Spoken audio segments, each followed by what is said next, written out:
Welcome to Haunted Talks, the official podcast of The Haunted Walk, offering ghost tours and paranormal adventures in Kingston, Ottawa, and Toronto, Ontario. My name is Jim Dean. I am the creative director, and I really appreciate you joining us for today's show. The topic of the program is one I've wanted to explore for quite some time. It is set in Chicago in the 1920s, but has nothing to do with Al Capone, gangsters, or Prohibition. This is a story about a fire. Well, not so much the fire itself, but rather one of the brave firefighters who was battling the blaze, Francis Leavy. It is a story about a spine-tingling premonition, a terrible tragedy, and communication from beyond the grave. But before we get to that, I was very happy to be walking around downtown this afternoon with my winter jacket unzipped. And that's sure sign that spring is on its way. The good weather is finally here. And as the weather improves, we add more and more tours to our schedule. So if you live in Kingston, Ottawa, Toronto, or will be visiting those cities in the near future, we would love for you to come out, spend a little time with us, and learn about the darker history of those cities. Information about our tours can always be found on our website, which is hauntedwalk.com. Yesterday was my birthday, and thank you to everyone who sent in those warm birthday greetings. Certainly means a lot to me. And if you want to give me a small birthday gift to kind of round out the week, 2 easy ways you could do that. Obviously, leaving us a 5-star review is very helpful, but even better than that, if you know someone who enjoys the kind of spooky content we love getting into here, just letting them know about the show would certainly be an awesome gift you could give to me. Be sure to follow The Haunted Walk on Instagram, Facebook, and Twitter, all 3 at Haunted Walk. Be sure to use the hashtag Haunted Talks on Twitter. I think that'll be a great place for us to have some additional discussion about each episode. The city of Chicago knows a thing or two about fires. The Great Chicago Fire, which burned over 3 days in 1871, killed 300 people and destroyed 9 square kilometers of the city. More than 2/3 of the building in Chicago at that time were made entirely of wood, with most topped with highly flammable tar or shingle roofs.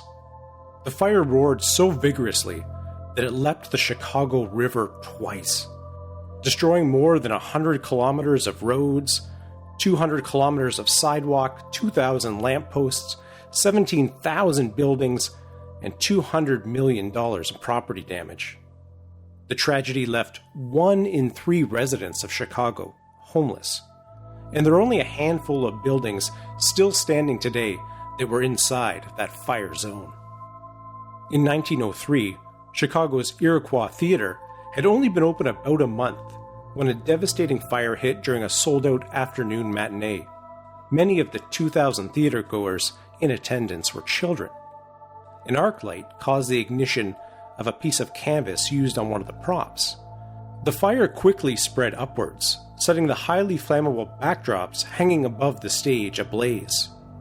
Flaming cloth began to rain down, starting a panic in the overfilled auditorium.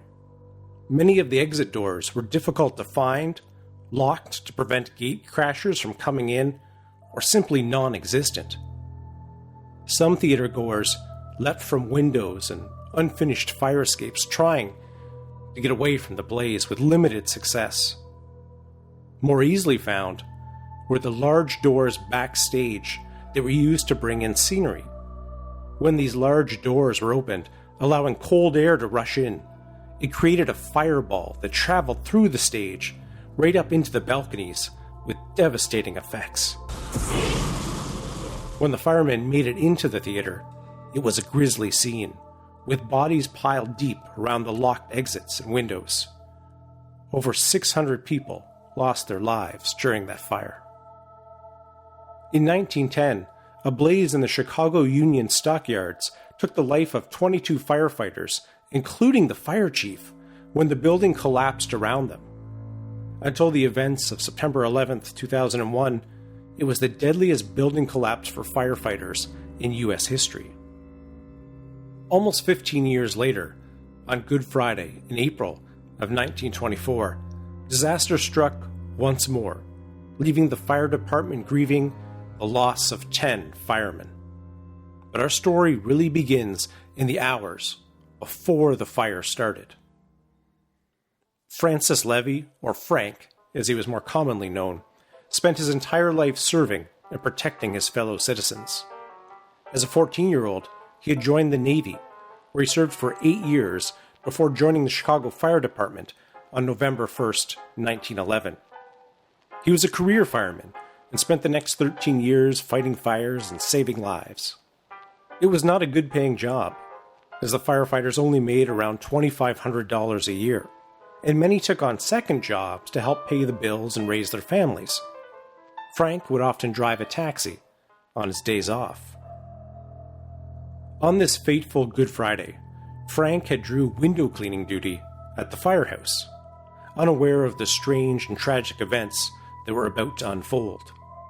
As he was cleaning a window on the first floor, with his soapy hand resting on the window pane, his good friend and fellow firefighter Edward McKevitt saw him look down and heard him say, as if to himself, "This is my last day on the fire department."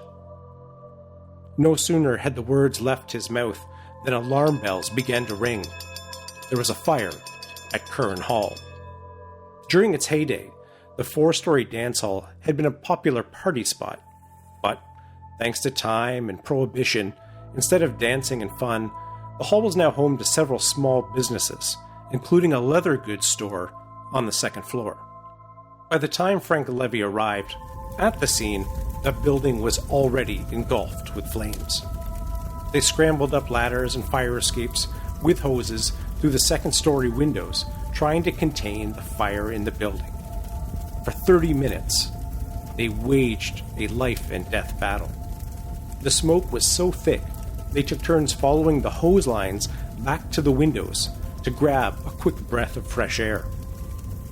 The flames that rose nearly 100 feet in the air drew a crowd of thousands of residents, with radio reports bringing in thousands more, and every rooftop for miles was lined with humanity. With 1,000 police officers on the scene just trying to keep the onlookers at a safe distance back.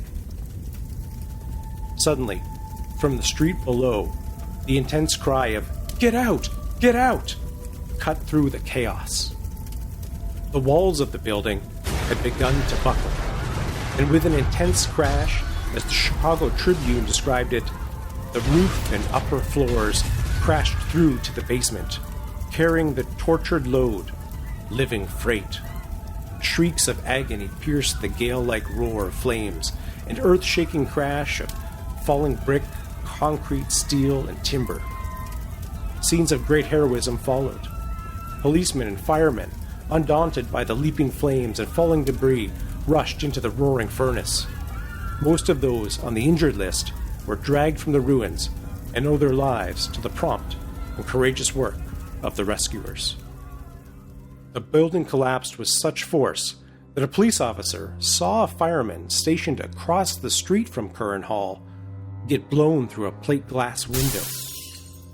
The fall of the building also knocked out the streetlights in the area, forcing the fire and police personnel to frantically dig through the debris for survivors in the dark. Patrolman Thomas Kelly Jr. was assisting holding people back when he saw help was needed to carry one of the fallen firefighters out of the rubble. He glanced downward at the blackened face.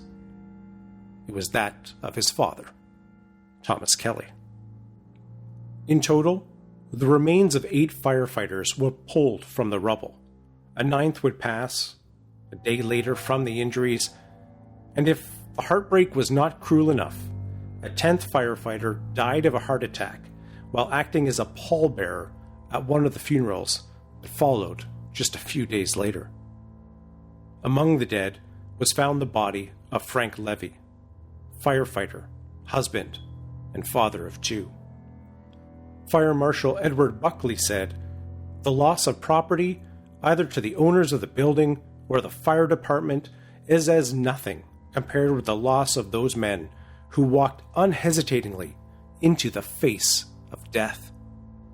The police quickly arrested 3 men in connection with the fire: Samuel Moore, Leo Unnell, who both owned the leather goods store on the 2nd floor, and Samuel Polinsky, a friend of Moore's and Unnell's. However, only Moore and Unnell were indicted for murder and made to stand trial. In testimony, it was revealed that the 2 men had doubled their insurance policy shortly before the fire. In fact, the insurance salesman testified that after changing their policy, he had second thoughts about the amount of risk his company was undertaking and sought to cancel the policy. But to do so, he would need to recover the physical copy from Moore and Unnell. The day before the fire, he went to see Moore, who said that his wife had put the policy in a safety deposit box, and she could not get it until the following day. On the next day, the day of the fire, the insurance salesman called and was told by Moore that his wife had taken ill and was unable to retrieve the papers. He promised to put them in the mail the next morning.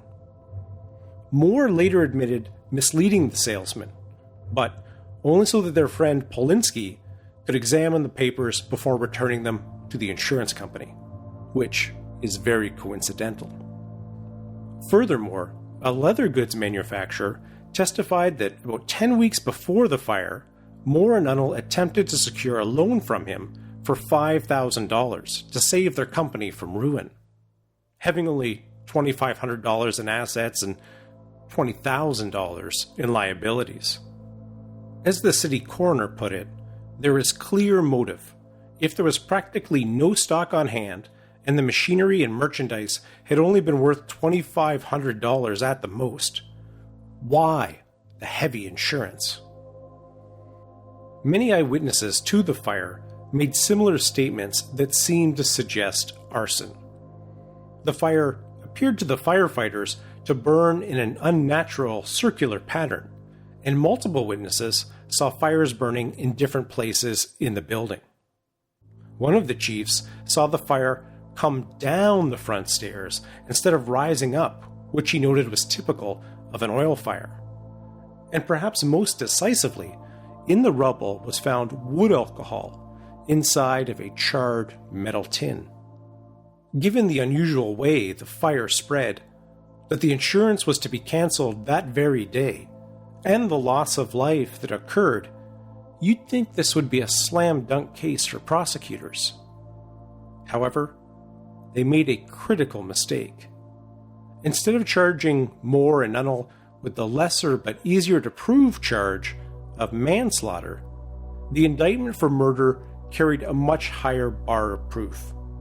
In the end, while the jury was certain the fire was very fortunate for Moore and Unnell, given their business situation, without any eyewitnesses to say who actually started the fire, they ended up returning a verdict of not guilty. You can only imagine how devastating this news was to the families of the fallen, the firefighters in Chicago, and the city in general. Keep that injustice in mind, as it may shed some light on the unusual events that took place the day after the fire. Leavy's friend, Edward McKevitt, sat slumped in the firehouse. So many of his friends had been injured or killed, and he could not shake the prophetic and unsettling comment Leavy made the day before while washing the window, that this is my last day on the fire department. As he sat there looking at the window, he realized something was different about it. There was a strange mark, and as he grew closer, he realized it was the outline of a man's left hand. It was in the same spot where he had seen Leavy resting his hand when he had made the troubling prediction the day before.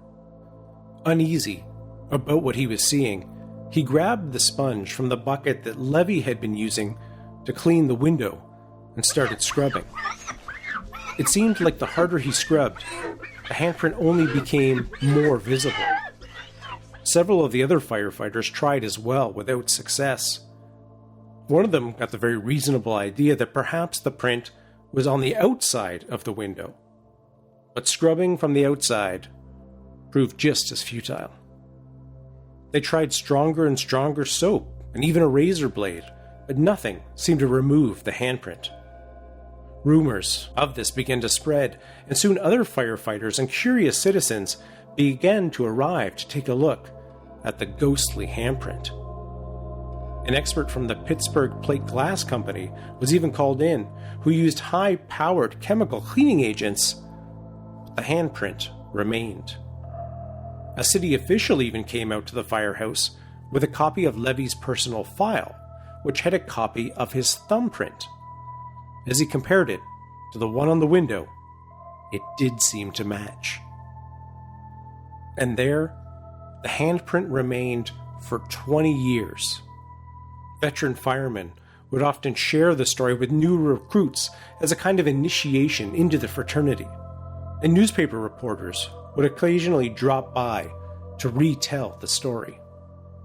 Given the ghostly handprint was there for 20 years, an obvious question, and one I certainly had, was, are there any photographs of it then? What other evidence do we have that this handprint was there? And there is one photo of the handprint which ran in a newspaper several years after the fire occurred. And seeing the photo, it's almost comical at how well defined the handprint is. Curious if he knew the origins of this photo and the story behind it, I reached out to friend of the show, Adam Selzer from Mysterious Chicago, who joined us on episode 8 to talk about his book, Ghosts of Lincoln. As an expert about all spooky things Chicago, I knew he'd have some answers for us. All right. Now, the picture, I don't mean to be a spoil sport by saying the picture was almost certainly retouched. It was just a standard part of newspaper publishing at the time to make small details more apparent than photographs. Because they weren't planning on using this as proof of the paranormal decades later. It was a newspaper photo. It would be here one day and lining a cat box tomorrow. But there is a photo that at least shows us that the firemen talked about this handprint. They had something that they considered a commemoration from him at the very least. And it wasn't just a story that people made up decades later. The story of the ghostly handprint comes to a crashing end in 1944, when a newspaper delivery boy accidentally threw a rolled-up newspaper through the window. But this was not any day in 1944. It was April 18th, 1944, exactly 20 years to the day of Frank Leavy's death and the Curran Hall fire. In researching the show, I reached out to the chaplain of the Chicago Fire Department, Father John McNalis, and I was curious if he knew any more details about the breaking of the window and how it occurred on such a specific date tied to the original fire. Ken Little, Fire Department historian who died last year, Ken stated that window was broken and they kept putting up a new window and putting a fingerprint on it for years.